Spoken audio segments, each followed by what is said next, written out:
Implementation of a company's strategic plan often begins by determining management's basic expectations about future economic, competitive, and technological conditions and their effects on anticipated long-term and short-term goals. A strategic plan usually forms the basis for an organization's various budgets, which all come together in the master budget. The master budget is a comprehensive financial planning document. It usually includes all of the lower-level budgets within the operating budget and the financial budget. The operating budget shows the income-generating activities of the firm, including revenues and expenses, and the result is a budgeted income statement. All of the revenue and expenses shown in the budgeted income statement come from the data in the beginning balance sheet and various schedules. For the year 2021, the budgeted income statement of the Guilt-Free Goodies is shown on the screen.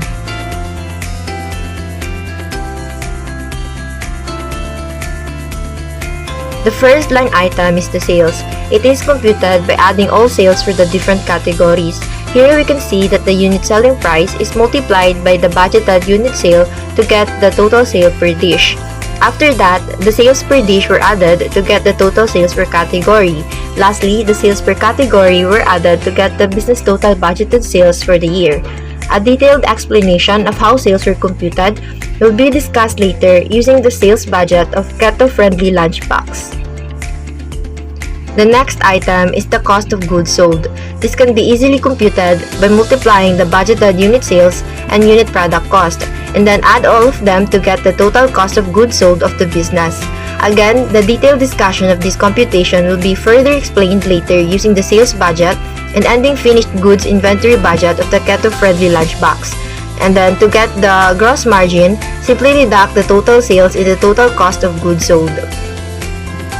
The business identified the following expenses as its selling and administrative expenses, composed of the variable and fixed selling and administrative expenses, specifically lease payments, marketing costs, executive salaries, sales staff salaries, and website hosting with a total cost of 1,086,600. Detailed discussion about the selling and administrative expenses of the Keto-Friendly Lunchbox will be explained later using its selling and administrative expense budget.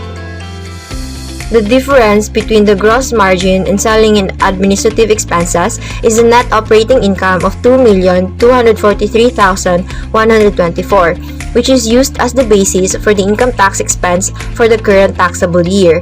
The income tax expense computed using the progressive tax was deducted from the net operating income, resulting in a net income of 1,670,140.32 pesos.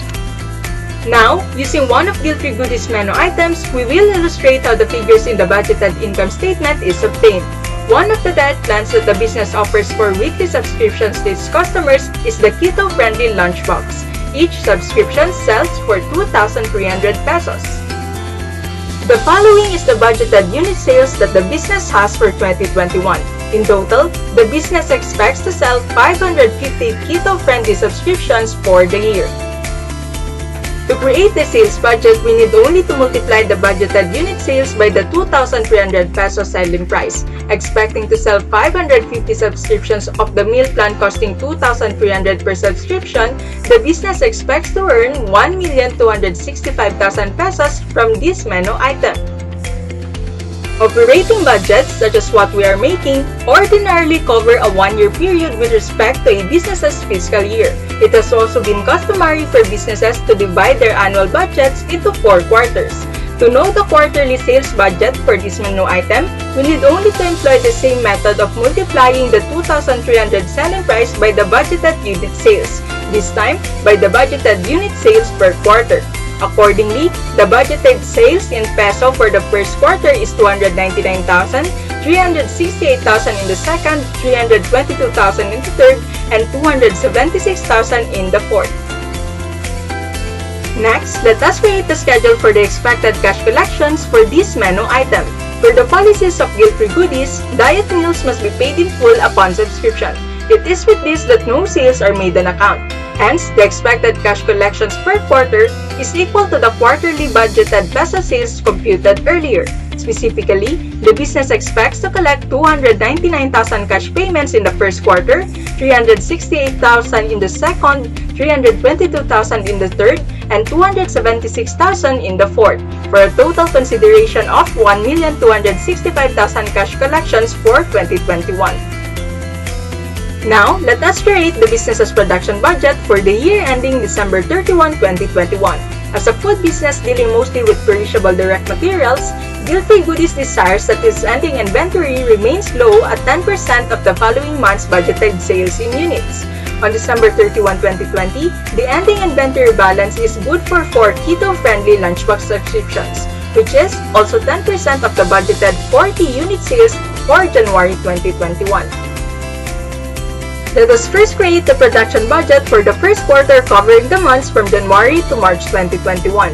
The budgeted unit sales for both January and February is 40, while for March it is 50. The business desires that by the end of each month, their inventories will remain good for 10% of the following month's budgeted sales.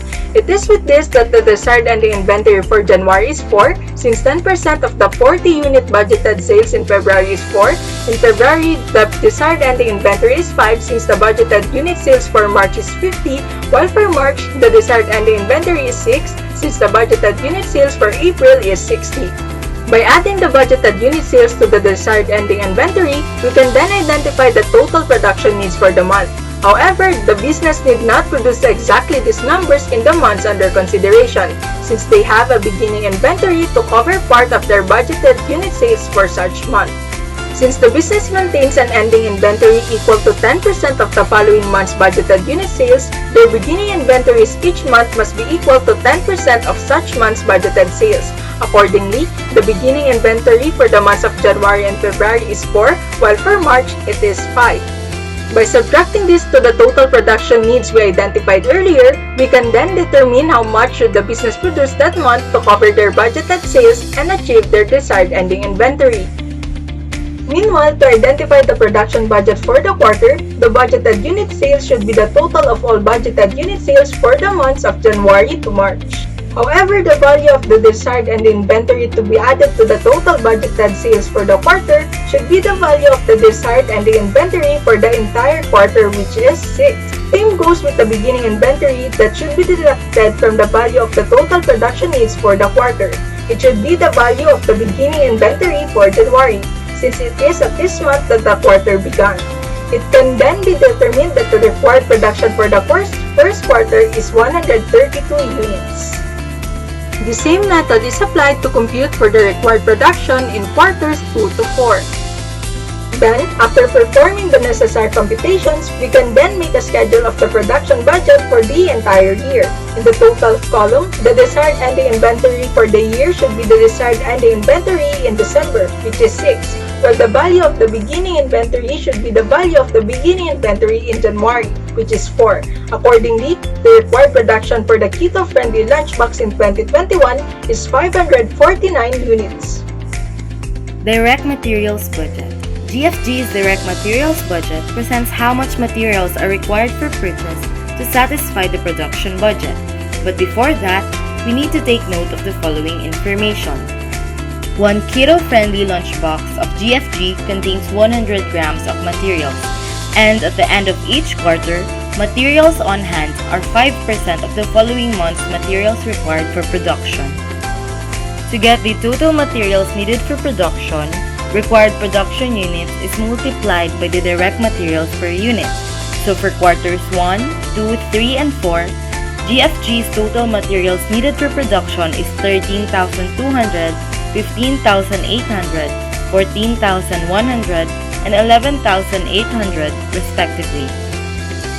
Afterward, the sum of the materials needed for production and the desired ending raw materials will be the total materials needed for the period.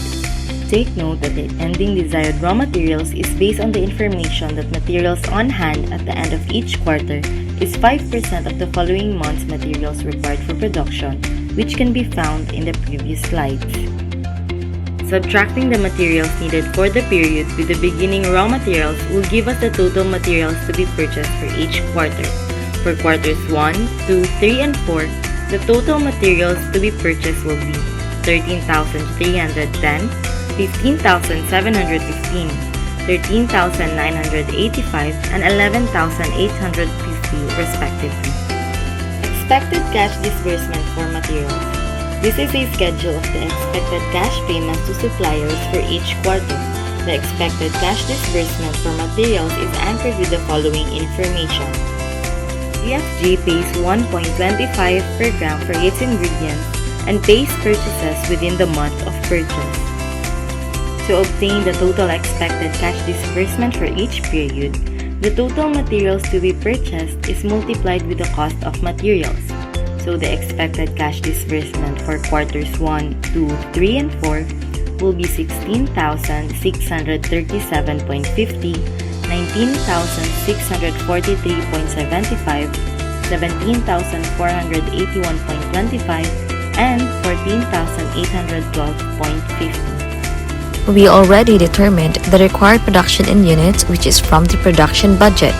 Now, the next items to determine are direct labor hours per unit and the direct labor cost per hour in order to create the direct labor budget. Our keto-friendly lunchbox subscribed meals takes 45 minutes to cook and prepare. 45 minutes divided by 60 minutes or 1 hour equals to 0.75 direct labor hour per unit. In Guilt-Free Goodies, we have our chef and assistant chef to prepare the meal simultaneously.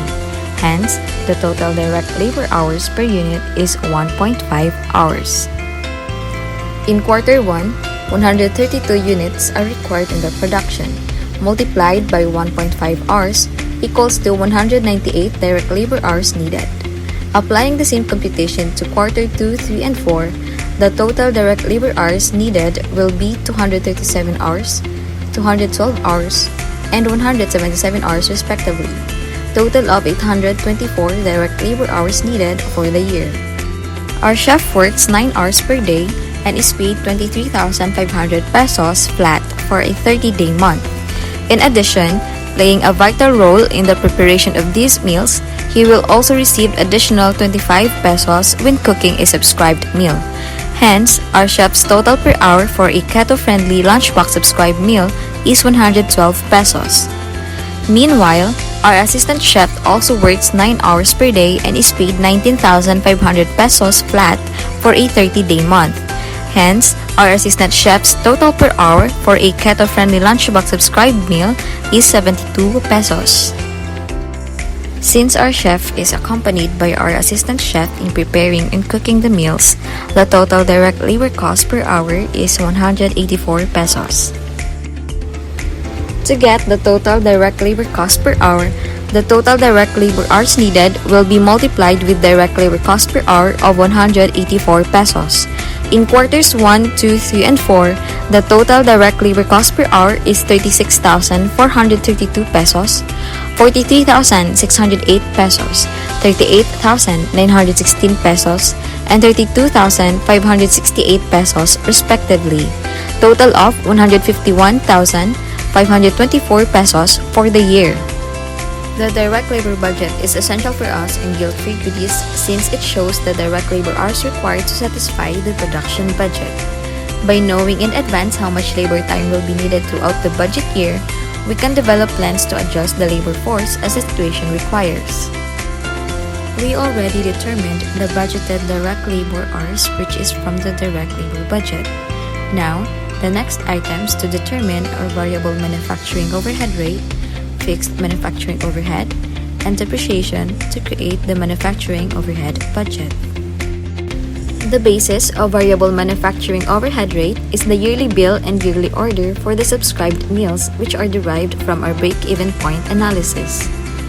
For the electricity, the yearly bill allocated to subscribed meals is 8,787 pesos divided by 1,777 subscribed meal orders equals to 4 pesos 94 cents per subscribed meal. For the water, the yearly bill allocated to subscribed meals is 1,166 pesos divided by 1,777 subscribed meal orders equals to 66 cents per subscribed meal. In Guilt-Free Goodies, we have 4 kinds of subscribed meals: Hence, the allocation must be per subscribed meal. The total variable manufacturing overhead rate is 5 pesos 6 cents, consisting the electricity and water consumption, since these two are cost drivers which depend on the production quantity. In quarter 1, 198 hours are budgeted for the direct labor, multiplied by 5 pesos 6 cents equals to 1,109 pesos of variable manufacturing overhead. Applying the same computation to quarters 2, 3, and 4, the variable manufacturing overhead will be 1,327 pesos, 1,184 pesos, and 991 pesos respectively, total of 4,612 pesos for the year. The basis of fixed manufacturing overhead are the fixed monthly charges and number of items in our menu, which are also derived from our break-even point analysis. For the electricity metering, the 5 peso monthly charge will be divided to 17 items in our menu, equals to 29 cents per menu. Applying the same computation, the water meter, maintenance charge, and lease payments charge per menu are 2 pesos 82 cents and 1,470 pesos 59 cents, respectively. The total fixed manufacturing overhead rate is 1,473 pesos 71 cents, consisting the electricity metering charge, water meter maintenance charge, and lease payments. In quarter 1, the variable manufacturing overhead is 1,109 pesos plus 1,473 pesos 71 cents fixed manufacturing overhead equals to 2,582 pesos 51 cents of total manufacturing overhead. Applying the same computation to quarters 2, 3, and 4, the total manufacturing overhead will be 2,800 pesos 91 cents, 2,658 pesos 11 cents, and 2,464 pesos 91 cents respectively, total of 10,506 pesos 42 cents for the year. To get the quarterly depreciation per menu, the annual depreciation of 10,100 pesos is divided by 17 items in the menu, then divided by 4 quarter periods equals to 148 pesos 53 cents. The total budgeted manufacturing overhead costs must be adjusted to determine the cash disbursements for manufacturing overhead. At Guilt-Free Goodies, the only significant non-cash manufacturing overhead cost is the depreciation, which is 148 pesos 53 cents per quarter. Non-cash depreciation charges are deducted from the total budgeted manufacturing overhead to determine the expected cash disbursements. In determining the cash disbursements for manufacturing overhead, total manufacturing overhead is subtracted with non-cash disbursements such as the depreciation. In quarter 1, the total manufacturing overhead is 2,582 pesos 51 cents less depreciation of 148 pesos 53 cents equals to 2,433 pesos 98 cents cash disbursement for manufacturing overhead. Applying the same computation, cash disbursement for quarters 2, 3, and 4 are 2,652 pesos 38 cents, 2,509 pesos 58 cents, and 2,316 pesos 38 cents respectively, total of 9,912 pesos 31 cents of cash disbursements for the year. Our manufacturing overhead budget is essential for us in Guilt-Free Goodies because it lists all costs of production other than direct materials and direct labor. The information in this budget is among the most important of the various departmental budget models since it may contain a large proportion of the total amount of a company's expenditures. Now let us find the ending finished goods inventory budget for the year ending December 31, 2020 of Guilt-Free Goodies. So items in the production cost per case, we have direct materials, direct labor, and manufacturing overhead in order to find the unit product cost. So for direct materials with quantity of 100 grams, with a cost of 1.25 per meal, we have the total of 125. Second, the direct labor with a quantity of 1.5 hours with a cost of 184 per hour. We have a total of 276. Manufacturing overhead with 1.5 hours with a cost of 7.39 per hour. We have a total of 11.09 with a total unit product cost of 412.09. In order to find the budgeted finished goods inventory, we will multiply the ending finished goods inventory in meals found in Schedule 2, which is 3, to the unit product cost, which we have solved earlier, which is 412.09. So the ending finished goods inventory will be 1,236.26. In order to solve for the fixed selling and administrative expenses allocated to the subscribed keto meal, we have to allocate the lease payments, marketing costs, executive costs, sales staff salaries, and website hosting to the total cost of all meals.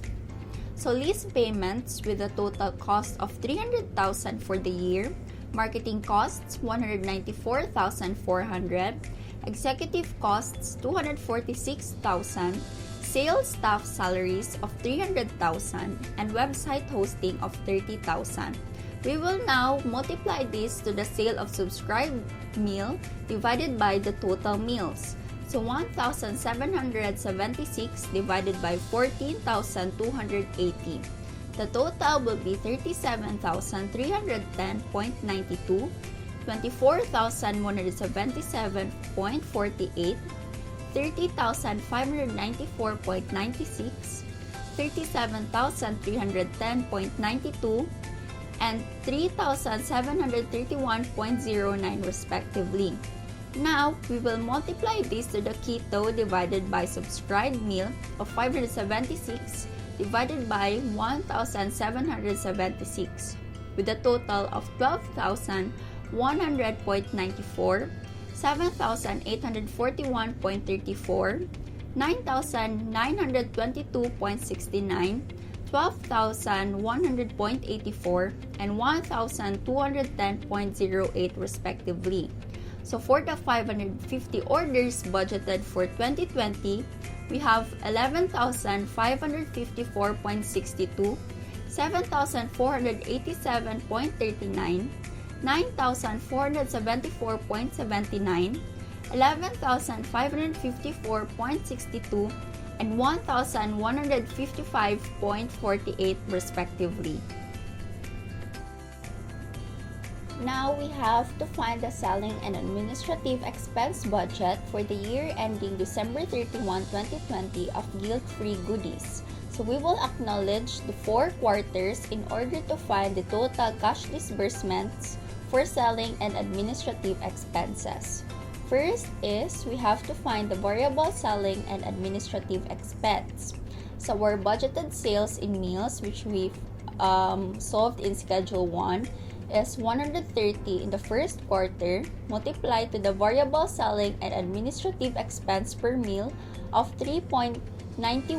We have the variable selling and administrative expense for first quarter of 508.30.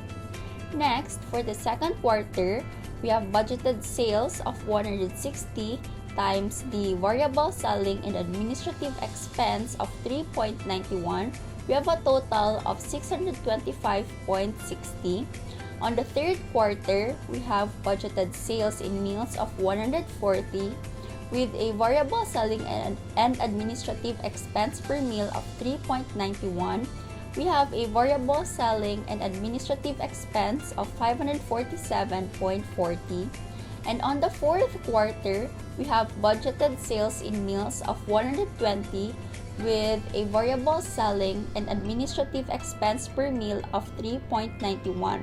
We have a total of variable selling and administrative expense for the fourth quarter of 469.20. So the total budgeted sales in meals for the year 2020, we will have 550 multiplied to the variable selling and administrative expense per meal of 3.91. We have the total variable selling and administrative expense for 2020 of 2,150.50. Now, as you have observed, for the 550 orders, we have it in the total of the fixed selling and administrative expenses of lease payments, marketing costs, executive salaries, sales staff salaries, and website hosting.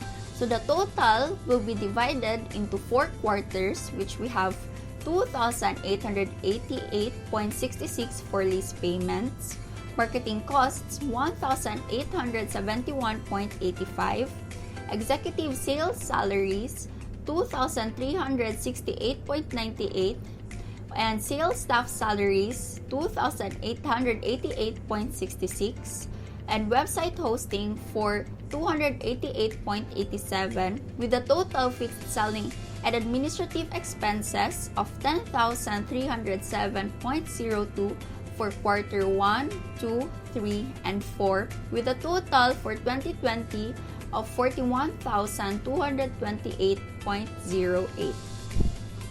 Now, in order to find the cash disbursements for selling and administrative expenses, we have to add the variable selling and administrative expense for the quarter and the total fixed selling and administrative expenses.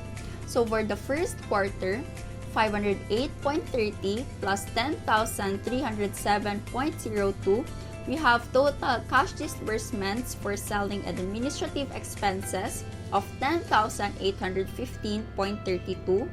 For quarter 2, 625.60, and 10,307.02, we have 10,932.62. For the third quarter, 547.40 and 10,307.02, we have 10,854.42.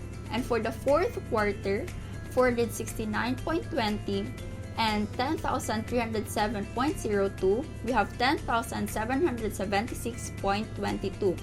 With a total of variable selling and administrative expense for 2020 of 2,150.50 and a total fixed selling and administrative expense for 2020 of 41,228.08, with a total cash disbursements for selling and administrative expense for 2020 of 43,378.58. In this slide, we will be presenting the Guilt-Free Goodies quarterly estimation of cash inflows and outflows based on the computed schedules presented earlier. Since this is the first year of operation, there is no beginning cash balance for the first quarter. The beginning cash balance of the second to fourth quarter is the ending cash balance of the prior quarter. But first, we need to compute for the ending cash balance of the first quarter in order to get the balances of the remaining quarters. Based on the expected cash collections budget or the first schedule, we are expected to collect 299,000 pesos from customers in the first quarter, 368,000 pesos on the second quarter, 322,000 pesos on the third quarter, and 276,000 pesos on the fourth quarter, with a total of 1,265,000 collection from customers. We need to add the cash balance beginning and the receipts for the quarter, and we will get the total cash available. For the first quarter, we get a total cash available of 299,000. Next step is to compute for the total disbursements for the quarter, which comprises of the direct materials, direct labor, manufacturing overhead, and selling and administrative expenses. For the direct materials, we will base our amounts on the third schedule or the direct material budget and expected cash disbursements. For the first quarter, 16,637.50 pesos is expected to be used for direct materials. 19,643.75 pesos for the second quarter, 17,481.25 pesos for the third quarter, and 14,812.50 pesos for the fourth quarter, for a total of 68,575 pesos expected cash disbursement used for direct materials. For the direct labor, we will base our amounts on the fourth schedule or the direct labor budget. 36,432 pesos direct labor is budgeted for the first quarter, 43,608 pesos for the second quarter, 38,916 pesos for the third quarter, and 32,568 pesos for the fourth quarter, with a total of 151,524 pesos direct labor budget. For the manufacturing overhead, we will base our amounts on the fifth schedule, which is the manufacturing overhead budget. For the first quarter, we have 2,433.98 pesos manufacturing overhead, 2,652.38 pesos for second quarter, 2,509.58 on the third quarter, and 2,316.38 on the fourth quarter, with a total of 9,912.32 manufacturing overhead budget. Lastly, we will base our selling and administrative expenses on the seventh schedule or the selling and administrative expense budget. 10,815.42 pesos selling and administrative expenses will be used in the first quarter. 10,932.62 pesos selling and administrative expenses will be used for the second quarter, 10,854.42 for the third quarter, and 10,776.22 pesos for the last quarter. Now that we have computed the components of our disbursements, we need to get the total disbursements and deduct these from the total cash available to get the ending cash balance. For the first quarter, our total disbursements is 66,318.80 pesos, which is deducted from the total cash available of 299,000 pesos, and we will get the ending cash balance for the first quarter of 232,681.20 pesos. The ending cash balance for the first quarter will be the beginning cash balance for the second quarter. Since we have our beginning cash balance for the second quarter, we can now get our total cash available. The total cash available for the second quarter is 600,681.20 pesos, which is deducted by the total cash disbursements of 76,836.75 pesos, and we will get the ending cash balance for the second quarter, which is 523,844.45 pesos. This amount will serve as the beginning cash balance of the third quarter. The same procedure will be applied for the two remaining quarters. We need to deduct the total disbursements of 69,761.25 pesos for the third quarter from the total cash available of 845,844.45 pesos, and we will get the ending cash balance of 776,083.20 pesos, which will be used as the beginning cash balance of the fourth quarter. And for the last quarter, the total cash available would be 1,052,083.20 pesos, which is deducted by the total disbursements of 60,473.10 pesos, and we will get the ending cash balance of 991,610.10 pesos.